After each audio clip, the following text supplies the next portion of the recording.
2023년 7월 30일 길가온교회 주일예배 말씀입니다.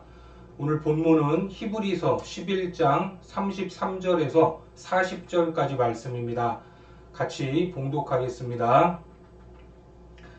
그들은 믿음으로 나라들을 이기기도 하며 의를 행하기도 하며 약속을 받기도 하며 사자들의 입을 막기도 하며 불의 세력을 멸하기도 하며 칼날을 피하기도 하며 연약한 가운데서 강하게 되기도 하며 전쟁에 용감하게 되어 이방 사람들의 진을 물리치기도 하며 여자들은 자기의 죽은 자들을 부활로 받아들이기도 하며 또 어떤 이들은 더 좋은 부활을 얻고자 하여 심한 고문을 받되 구차히 풀려나기를 원하지 아니하였으며 또 어떤 이들은 조롱과 채찍질 뿐 아니라 결박과 옥에 갇히는 시련도 받았으며 돌로 치는 것과 톱으로 켜는 것과 시험과 칼로 죽임을 당하고 양과 염소의 가죽을 입고 유리하여 궁핍과 환난과 학대를 받았으니 이런 사람은 세상이 감당하지 못하느니라. 그들이 광야와 산과 동굴과 토굴에 유리하였느니라. 이 사람들은 다 믿음으로 말미암아 증거를 받았으나 약속된 것을 받지 못하였으니 이는 하나님이 우리를 위하여 더 좋은 것을 예비하셨은즉 우리가 아니면 그들로 온전함을 이루지 못하게 하려 하심이라. 오늘은 탐심을 이기는 영적인 관점이라는 제목으로 하나님 말씀 전하겠습니다. 우리가 주님을 사랑하고 주님께 더 가까이 나아가다 보면 자연스럽게 하나님의 말씀인 성경을 읽게 됩니다. 그런데 성경을 읽으면 모두 다 이해되는 것이 아닙니다.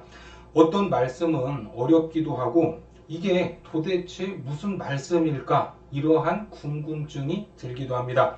그런 말씀들이 여러 군데 있지만 가장 이해하기 어렵고 힘들었던 말씀 중 하나는 요한복음 14장이었습니다.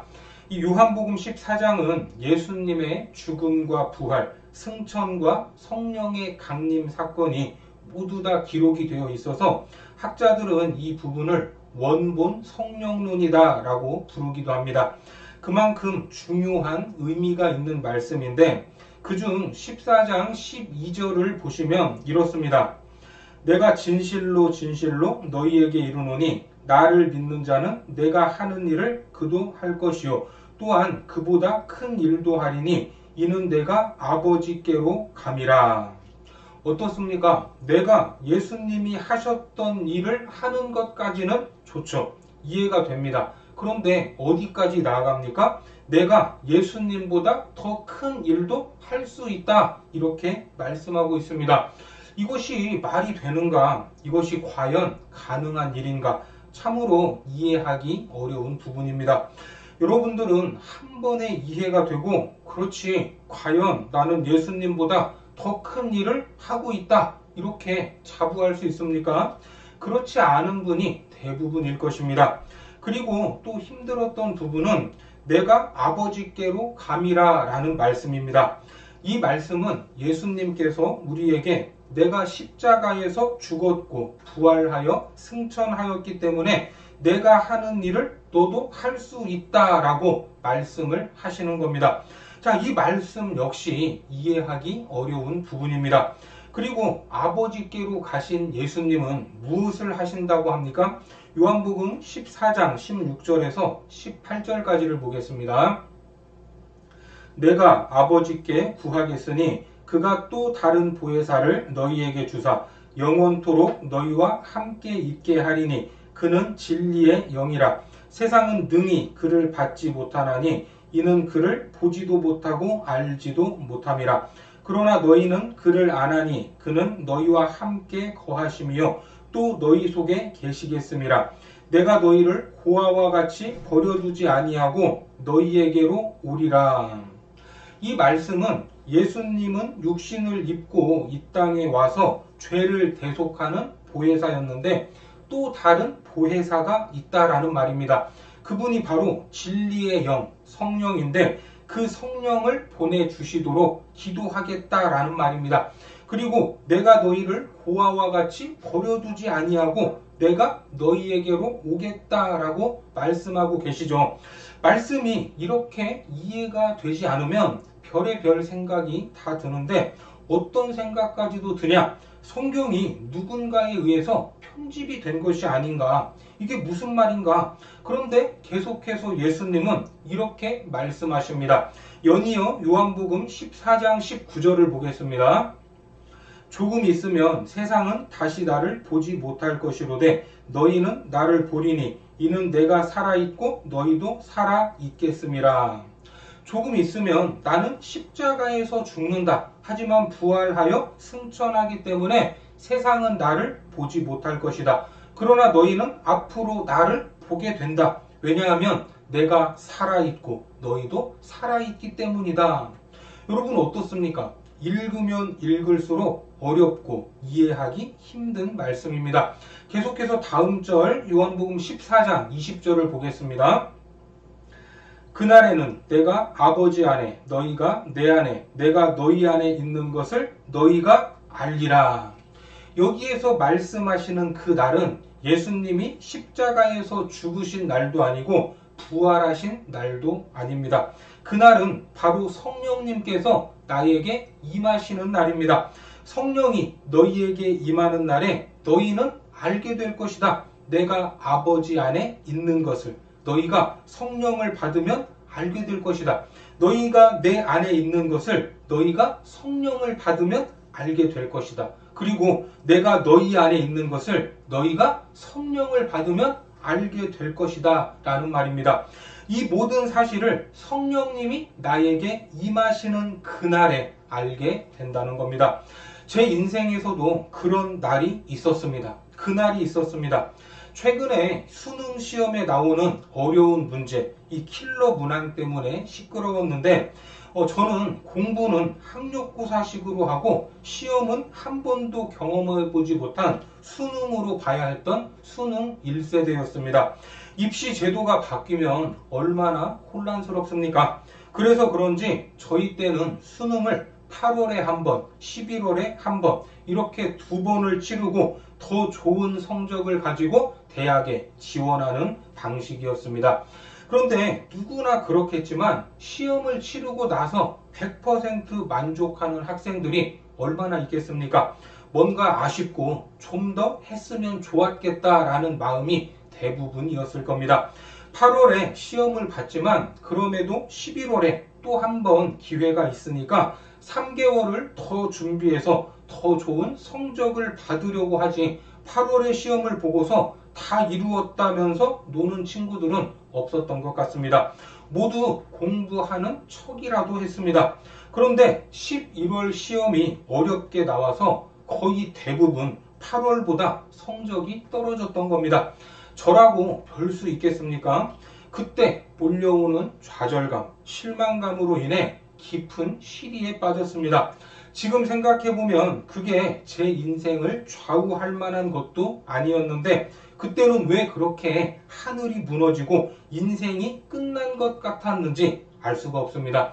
그런데 그날 밤, 정확히는 다음 날로 넘어가서 새벽 2시경에 밖으로 나왔는데 하늘에 달이 떠 있었습니다. 이 마음 가운데 주님, 저는 어떻게 합니까?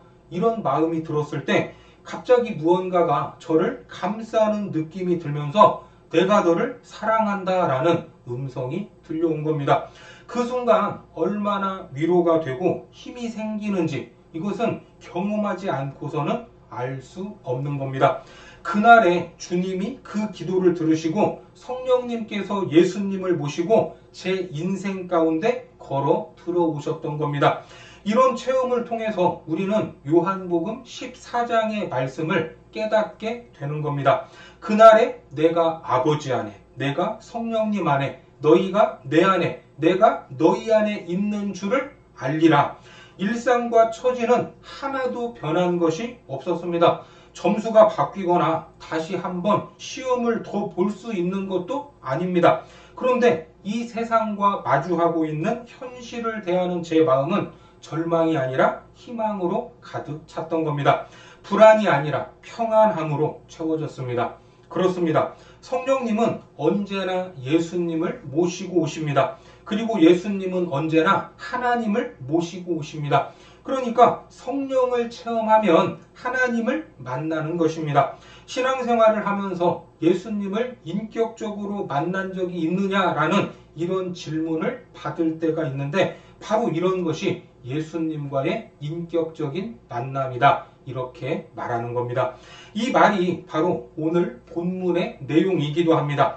성령님이 임하시는 그날에 너희가 내 안에 거하고 내가 너희 안에 거하며 내 안에 하나님 아버지가 계시는 것을 알리라. 처지는 하나도 변하지 않았지만 이 처지를 대하는 태도와 자세는 완전히 달라지는 것입니다.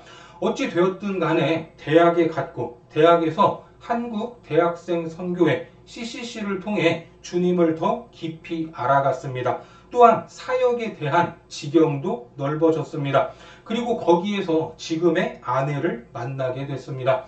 지금 개척교회를 하고 있지만 어려운 시기에도 하나님께서 부어주시는 놀라운 은혜를 경험하면서 살아가고 있습니다. 앞으로도 더 놀라운 것들을 경험하겠지만 지금까지의 고백을 한다면 한 가지입니다. 제가 한 것은 아무것도 없습니다. 모두 다 주님께서 하셨습니다. 그리고 앞으로도 주님께서 이루어 가실 것입니다. 이것입니다. 우리가 신앙생활을 하면서 어려움 가운데 처하면 이런저런 생각이 들 수밖에 없습니다. 나도 예수님을 만났는데 왜 내 인생은 이 모양인가? 뭔가 드라마틱한 일이 일어나야 되는 것 아닌가? 나도 나름 열심히 기도도 했고 죽도록 충성을 했는데 왜 우리 가정의 처지나 자녀의 앞길이 열리지 않는 것인가? 내가 예수를 잘못 믿어서 이런 일이 벌어지고 있는가? 이런저런 5만 가지 생각이 들어 스스로 시험에 빠질 가능성이 있습니다. 그런데 이것을 주님께서는 이미 다 알고 계시다는 겁니다. 사도 바울은 주님께서 내 안에 오셔서 나를 통해서 행하시는 일을 믿음의 역사다 이렇게 말하고 있습니다. 데살로니가전서 1장 3절에 보면 너희의 믿음의 역사와 사랑의 수고와 우리 주 예수 그리스도에 대한 소망의 인내를 우리 하나님 아버지 앞에서 끊임없이 기억함이니 11절에 이러므로 우리도 항상 너희를 위하여 기도함은 우리 하나님이 너희를 그 부르심에 합당한 자로 여기시고 모든 선을 기뻐함과 믿음의 역사를 능력으로 이루게 하시고 그러니까 사람마다 은사가 다르듯이 이 믿음의 역사도 모두에게 똑같이 나타나는 것이 아니다라는 말입니다. 성경에서도 요셉과 다니엘은 뭐가 됐습니까? 총리가 되었지만 어떤 사람은 예수를 믿고 돌에 맞아 죽었습니다. 예수님의 제자들도 그랬습니다. 사도행전에 보면 야고보는 잡혔다가 순교하게 되지만 베드로는 옥문이 자동으로 열려서 간수들 사이로 그냥 걸어 나왔던 적이 있습니다. 사도행전 12장 1절에서 10절까지 말씀을 보겠습니다. 그때에 헤롯 왕이 손을 들어 교회 중에서 몇 사람을 해하려 하여 요한의 형제 야고보를 칼로 죽이니 유대인들이 이 일을 기뻐하는 것을 보고 베드로도 잡으려 할세 때는 무교절 기간이라 잡음에 옥에 가두어 군인 내식인 내패에 맡겨 지키고 6월절 후에 백성 앞에 끌어내고자 하더라. 이에 베드로는 옥에 갇혔고 교회는 그를 위하여 간절히 하나님께 기도하더라. 헤롯이 잡아내려고 하는 그 전날 밤에 베드로가 두 군인 틈에서 두 쇠사슬에 매여 누워 자는데 파수꾼들이 문 밖에서 옥을 지키더니 호련히 주의 사자가 나타나매 옥중에 광채가 빛나며 또 베드로의 옆구리를 쳐 깨워 이르되 급히 일어나라 하니 쇠사슬이 그 손에서 벗어지더라. 천사가 이르되 띠를 띠고 신을 신으라 하거늘 베드로가 그대로 하니 천사가 또 이르되 겉옷을 입고 따라오라 한데 베드로가 나와서 따라갈새 천사가 하는 것이 생시인 줄 알지 못하고 환상을 보는가 하니라. 이에 첫째와 둘째 파수를 지나 시내로 통한 쇠문에 이르니 문이 저절로 열리는지라. 나와서 한 거리를 지나매 천사가 곧 떠나더라. 여러분 어떻습니까? 한 사람은 참으로 안타깝게 죽은 것처럼 보이고 한 사람은 신비한 방법으로 다시 풀려났습니다. 다시 살아난 것입니다. 우리는 모두 베드로와 같이 기적적이고 드라마틱한 삶을 원합니다. 그렇죠. 얼마나 놀라운 일입니까? 하지만 순교한 야고보가 저주받은 것이 아니다라는 것을 우리는 또한 잘 알고 있습니다. 하나님 안에서 믿음의 역사는 모두에게 동일하게 우리가 생각하는 긍정적이고 드라마틱한 상황으로만 나타나는 것이 아니다라는 말입니다. 오늘 본문에서도 뭐라고 합니까? 본문으로 가셔서 33절과 34절에 보면 그들은 믿음으로 나라들을 이기기도 하며 의를 행하기도 하며 약속을 받기도 하며 사자들의 입을 막기도 하며 불의 세력을 멸하기도 하며 칼날을 피하기도 하며 연약한 가운데서 강하게 되기도 하며 전쟁에 용감하게 되어 이방 사람들의 진을 물리치기도 하며 믿음의 역사를 통하여 나라를 이기기도 하고 의를 행하기도 하며 약속을 받기도 하고 사자들의 입을 막기도 했습니다. 참으로 놀라운 일이 아닐 수 없죠. 우리 삶에서도 이러한 일만 일어나면 좋을 것 같습니다. 그런데 이어지는 말씀에서 믿음의 역사가 또 어떻게 나타납니까? 35절에서 38절까지를 보겠습니다. 여자들은 자기의 죽은 자들을 부활로 받아들이기도 하며 또 어떤 이들은 더 좋은 부활을 얻고자 하여 심한 고문을 받되 구차히 풀려나기를 원하지 아니하였으며 또 어떤 이들은 조롱과 채찍질뿐 아니라 결박과 옥에 갇히는 시련도 받았으며 돌로 치는 것과 톱으로 켜는 것과 시험과 칼로 죽임을 당하고 양과 염소의 가죽을 입고 유리하여 궁핍과 환난과 학대를 받았으니 이런 사람은 세상이 감당하지 못하느니라. 그들이 광야와 산과 동굴과 토굴에 유리하였느니라. 어떤 이들은 부활을 얻고자 하여 심한 고문을 받되 구차히 풀려나기를 원하지 않았습니다. 예수 믿는 것 때문에 심한 억압과 고통을 받아도 자유하고 행복했다는 말입니다. 예수를 믿음으로 옥에 갇히고 잡혀서 톱으로 켜서 죽임을 당했던 겁니다. 그래도 그들의 중심에는 세상이 감당할 수 없는 하나님의 나라가 있었습니다. 광야에서 유리하면서도 그곳이 천국이었고 톱으로 켬을 당하고 죽으면서도 거기가 천국이었습니다. 스데반처럼 돌에 맞아 숨을 몰아쉬면서도 천국을 누렸던 것입니다. 그들은 기가 죽거나 낙심한 적이 없습니다. 이렇게 히브리서 11장에서 믿음의 모델링을 통해 하나님께서 우리에게 무엇을 말씀하십니까? 예수님을 믿는 사람들에게 믿음의 역사는 각각 다르게 나타난다. 내가 너희에게로 들어가 너로 더불어 먹으며 너를 통해 하는 일들은 이렇게 다양하다. 그러니까 우리의 삶에 부정적인 믿음의 역사가 일어나는 것이 내가 하나님을 사랑하지 않아서도 아니고 나의 믿음이 부족해서도 아니라는 말입니다. 그러므로 우리는 내 삶에 나타나는 믿음의 역사가 긍정적이라고 해서 우월감을 가질 필요도 없고 반대로 부정적이라고 해서 실망할 필요도 없는 것입니다. 이것은 복과 저주의 개념이 아니다라는 말입니다. 본문으로 가서 39절과 40절을 보겠습니다. 이 사람들은 다 믿음으로 말미암아 증거를 받았으나 약속된 것을 받지 못하였으니 이는 하나님이 우리를 위하여 더 좋은 것을 예비하셨은즉 우리가 아니면 그들로 온전함을 이루지 못하게 하려 하심이라. 우리의 믿음의 역사가 어둡고 부정적일 때에는 이 말씀을 생각하시기 바랍니다. 하나님이 우리를 위하여 더 좋은 것을 예비하셨은즉. 아멘이십니까?